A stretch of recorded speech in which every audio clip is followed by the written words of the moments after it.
Ana Clara Benítez comienza ahora con su columna Psicoanálisis y Época, con un tema relacionado con el arte, ¿no? ¿Cómo estás, Ana? Sí. Hola, Angelina, ¿cómo estás? ¿Cómo están todos? Bien. Sí, vamos a dar comienzo a una, podríamos llamarle una especie de ciclo dentro de la columna de Psicoanálisis en la Época, donde la idea es, lo titulamos ¿Qué nos enseñan los artistas? Porque si bien hoy lunes lo vamos a presentar al tema y vamos a hablar un poquito de la articulación entre psicoanálisis y arte, la idea es poder escuchar a los artistas locales que nos pueden enseñar.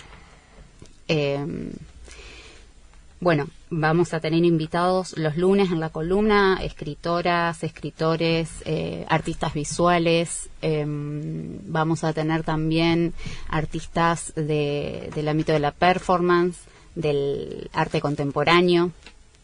La idea es un poco ahondar profundamente en este tema. Yo traje algunas cuestiones que me interesaron. Yo hice mi tesis de grado en relación a la sublimación. Me interesa muchísimo la articulación entre el arte y psicoanálisis hace varios años y lo quería compartir en la radio con ustedes. Sí, está muy interesante. Para comenzar elegí un fragmento que voy a leer de Margaret Duras, del Amante, porque me parecía interesante empezar con un artista, su relato, y porque vamos a ver que Lacan, psicoanalista francés, que ya lo hemos nombrado mucho en la columna, va a hablar de ella. Margaret Duras, El Amante. Podría engañarme, creer que soy hermosa como las mujeres hermosas, como las mujeres miradas, porque realmente me miran mucho, pero sé que no es cuestión de belleza, sino de otra cosa. Por ejemplo, de otra cosa, por ejemplo, de carácter. Parezco lo que quiero parecer, incluso hermosa, si es eso lo que quieren que sea. Hermosa o bonita. Bonita, por ejemplo, para la familia. Solamente para la familia no. Puedo convertirme en lo que quieran que sea. Y creerlo. Creer, además, que soy encantadora. En cuanto lo creo, se convierte en realidad para quienes me ven y desean que sea de una manera acorde a sus gustos. También lo sé. Así puedo ser encantadora, a conciencia, incluso si estoy atormentada por la estocada a muerte de mi hermano. Para la muerte, una sola cómplice, mi madre. Empleo la palabra encantadora como la empleaban a mi alrededor de los niños. Ya estoy advertida, sé algo. Sé que no son los vestidos los que hacen a las mujeres más o menos hermosas, ni los tratamientos de belleza, ni el precio de los potingues, ni la rareza, el precio de los atavios. Sé que el problema está en otra parte, no sé dónde, solo sé que no está donde las mujeres creen. Este es un fragmento del Amante, de Margaret Duras. Está la película también, que es muy linda la película. Sí, obvio, nunca es lo mismo que leer el libro, pero es buena la película realmente. Sí, el libro es preciosísimo. Sí. Y ella, en realidad Lacan habla de ella en un momento en el Seminario 11 cuando dice algo muy interesante, refiriéndose a su obra. Dice que la única ventaja que un psicoanalista tiene derecho de sacar de su posición es la de recordar con Freud que en su materia el artista siempre lo precede y que no tiene por qué hacerse entonces el psicólogo allí donde el artista le abre el camino. Uh-huh. Es interesante porque si uno tendría que pensar dos modalidades o dos posiciones de articulación entre psicoanálisis y arte, habría una que tiene que ver más con el psicoanálisis aplicado, que se llama, que es un psicoanálisis en donde se entiende que el analista o el psicólogo podría decir algo de la interpretación de una obra de arte, podría decir algo del sentido de la psiquis del artista. Freud un poco comienza a vincularse con el arte de esta manera, después no del todo, pero sí hace un trabajo exhaustivo, por ejemplo, con Leonardo da Vinci. ¿no? Entonces, donde ahí analiza sus escritos, sus obras, ¿no? Intenta ahí armar la estructura psíquica de Leonardo da Vinci, digamos, ¿no? Que era tan enigmática. Por otro lado, tenemos otra perspectiva, que es la que a mí me interesa personalmente, que tiene que ver con el psicoanálisis más lacaniano, podríamos decir. Lacan hace como puntúa esto, en donde él dice que, como acabamos de leer, el artista va por delante del analista, digamos, ¿no? Es como va por delante del psicoanálisis, no... digamos, Lacan en varios puntos dice que si uno intenta interpretar, vamos a errar lo nodal de la obra de arte, que es ininterpretable, digamos, claro, ¿no? Es inanalizable, y ese es el valor que tiene. Entonces, él ahí ubica, en relación a Marguerite Duras, como él dice en un momento, me gusta cómo lo dice, ella revela saber sin mí lo que yo enseño, ¿no? Me parece interesante esa posición en donde la interpretación del psicoanálisis frente al arte siempre fracasa. Y esta va a ser la idea que vamos a tomar, digamos, de los lunes de este ciclo, digamos. Por eso es que vamos a escucharlos a ellos, digamos, ¿no? A los artistas locales. Bueno, una de las cuestiones que por ahí les traía, porque para articular esta relación, Freud propone un término, en 1905, al principio de su obra, propone un término que es el de la sublimación, para trabajar sobre este concepto de arte, ¿no? Sobre su pensamiento sobre el arte. Pero previo a eso podemos decir que la relación entre arte y psicoanálisis le inaugura un poco el surrealismo, y hoy va a estar Eliana acompañándonos y nos va a hablar un poquito más sobre eso, pero podríamos decir que los artistas surrealistas se interesan primeramente en el psicoanálisis y ubican conceptos como la asociación libre para producir sus obras, digamos, ¿no? Entonces aparece la utilización de los sueños, hasta de los síntomas, podríamos decir, y de esta concepción del inconsciente para producir. Luego Freud se interesa muchísimo en el arte durante toda su obra. Lacan después lo va a seguir también con el concepto de sublimación, pero lo que se dice, digamos, de Freud es que siempre le costó muchísimo abordar la relación con el arte, digamos. Se dice que alrededor de 1915 Freud había escrito un texto muy largo de metapsicología para abordar la sublimación y lo eliminó, ¿no? Nunca lo encontraron. Siempre, cuando se habla de Freud en relación a ese sentido, siempre lo ubican como muy problemático, y él en breves cartas a Fliess lo ubica como un concepto que para él era problemático. Para Lacan también es un poco problemático. Freud decía que la sublimación, brevemente, decía que era una forma de satisfacción de la pulsión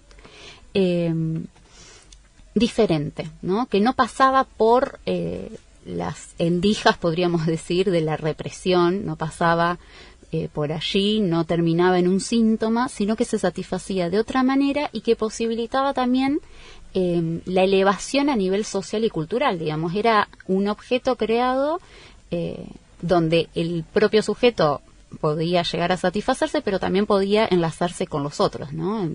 En una obra que se publica, en un cuadro, en cualquier obra de arte, digamos, que pueda ser enlazada con el otro cultural, digamos. Lacan va a trabajar esto también, lo va a trabajar en su seminario 7, y él va a decir algo muy importante, muy interesante, que es un poco más técnico, pero él dice que la sublimación es el proceso por el cual se eleva un objeto cualquiera, un objeto imaginario, un objeto artístico, a la dignidad de la cosa. La cosa, Angelina me va a poder ayudar un poco mejor, pero refería a la cosa kantiana, sí, ¿no? Sí. Al noumeno. No sé si se pronuncia noumeno. El noumeno es la noumeno, cosa en sí. La cosa en sí. Que él lo nombra de esa manera para diferenciarlo del fenómeno. Exacto. O sea, la cosa en sí, de cómo la cosa aparece ante nuestros sentidos. Fantástico, sí, es muy interesante porque Lacan ubica que es esa posición en la cual se ubica un objeto de arte es, como dice Angelina, no es un objeto cualquiera, no es un fenómeno que entra dentro de las categorías de la razón, por ejemplo, o de la sensibilidad, sino que es una cosa que está por fuera de toda categoría, ¿no? Para el psicoanálisis va a tener que ver con un objeto perdido, con un vacío. Entonces, Lacan va a decir que el artista puede, lo que puede hacer, lo que hace es que crea alrededor de ese vacío. Y eso es lo rico y lo que nos enseñan, digamos, ¿no? Que puede crear alrededor de ese vacío. Él da un montón de ejemplos. Por ejemplo, el ejemplo más básico que da es en relación al vaso, ¿no? O al alfarero también, donde crea un objeto justamente que no tapona, no rechaza, no tapona con sentido, no tapona con nada el vacío, sino que lo rodea, ¿no? Ese ejemplo da como bastante paradigmático. Después da otro ejemplo muy interesante de un amigo de él, francés, que era cineasta, Jacques Prévert. Él tenía una casa que Lacan quedó impactado cuando fue a verlo, tenía una colección de cajas de fósforos vacías. Y él había puesto todas las paredes con las cajas de fósforos, ¿no? Entonces, estaban arriba de la chimenea, era como que dibujaban las paredes. Entonces, Lacan lo ubica a esto y dice, bueno, hay algo que muestra este objeto que está por fuera de la utilidad, por fuera de el uso, que muestra un más allá. Y por eso es un objeto artístico, digamos, una creación artística. Claro. El objeto estético, bueno, es un temazo, porque sí, realmente llevó siglos ahí, sobre todo para los alemanes. Pero mientras vos hablabas, recordaba varias cosas. El otro día vi la película sobre Van Gogh, la que protagoniza William Dafoe.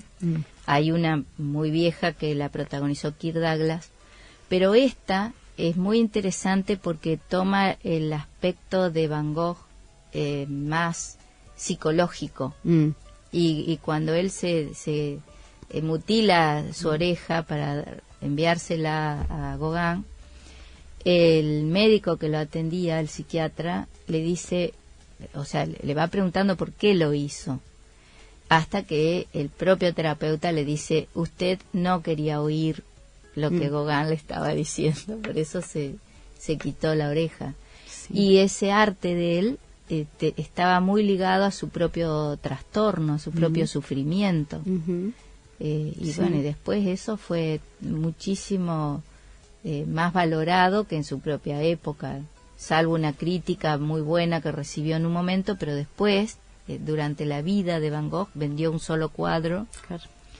Y después Los girasoles fue la obra más cara en el mercado del arte, ¿no? Claro. Que también ahí empieza otra discusión, que si una obra entra en el mercado ya pierde el valor estético, pasa a ser la reproductibilidad técnica. Claro. Es decir, pasa a ser algo que se vende el original o se queda en el museo y se venden las copias, ¿no? Y comienza a surgir esto de la copia, y si la un copia objeto más intercambiable, realmente, digamos, si eso tiene algún valor, la copia. Pero bueno, hasta en los propios museos te venden las láminas con las reproducciones de las grandes obras.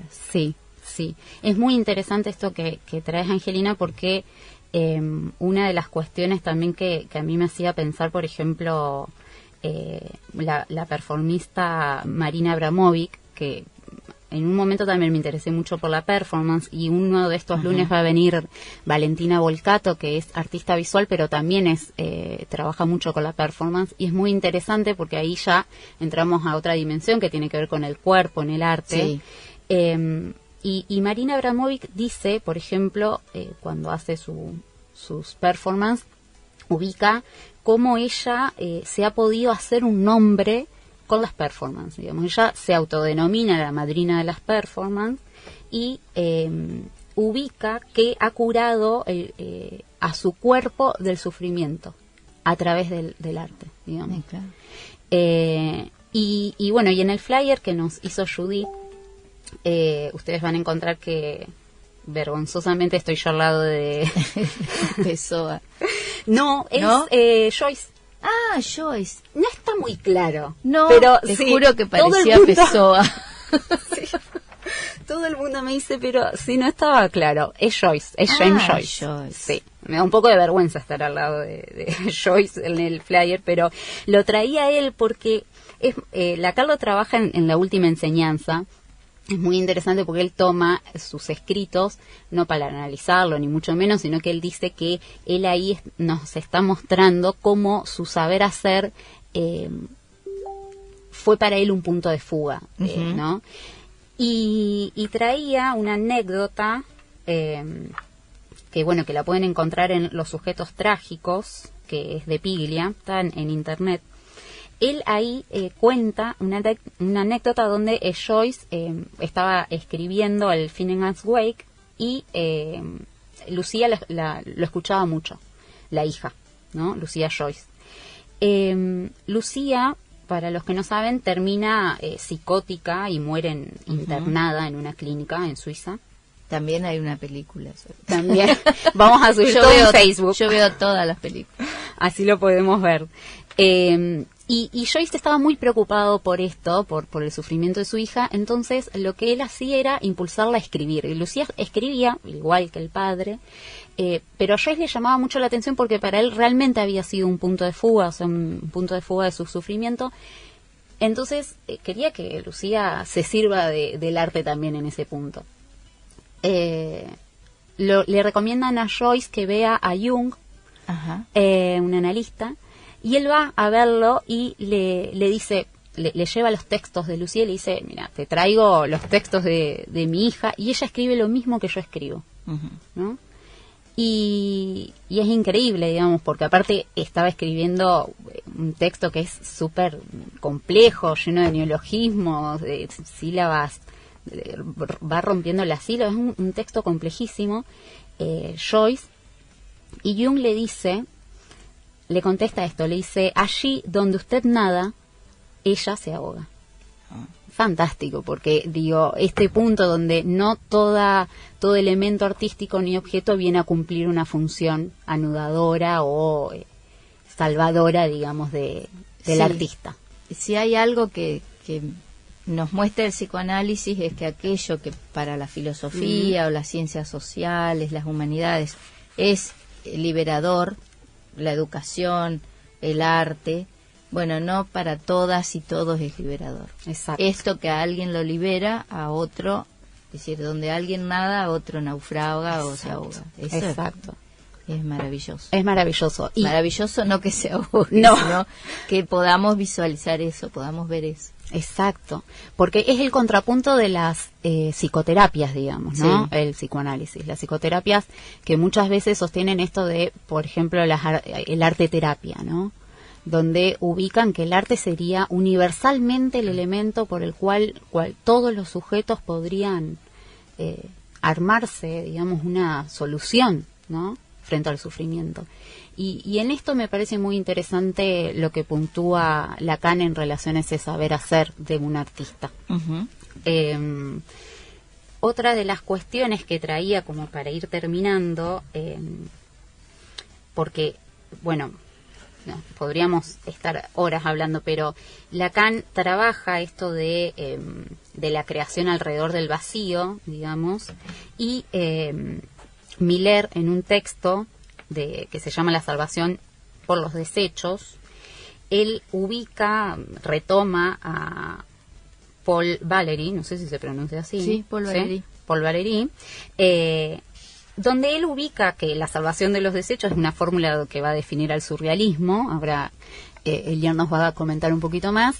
Y Miller toma esto para decir que el surrealismo y el arte en general ubica esta cuestión de la solución a través del resto, del desecho, ¿no? De ese vacío, eso que es que queda por fuera, digamos, en el artista, y también ubica que en un análisis también podemos decir hay un trabajo con eso, ¿no? Cualquiera que ha pasado por un análisis, bueno, el mío propio, por ejemplo, o en el consultorio se ve mucho de eso, lo que aparece, digamos, en el trabajo de un análisis es el trabajo con los desechos, sí, ¿no? Con los desechos de uno mismo, con lo que no cierra, con lo que no alcanza, con lo que falla, El negativo de la foto también se solía decir. Exacto. Y en eso me parece que el psicoanálisis y el arte dialogan, ¿no? Es ese armado, ese saber hacer con lo que no anda. Sí. Siempre es desde ese lugar. Bueno, así que los invitamos. Los lunes que siguen vamos a tener los invitados. Psicoanálisis y arte. Exacto.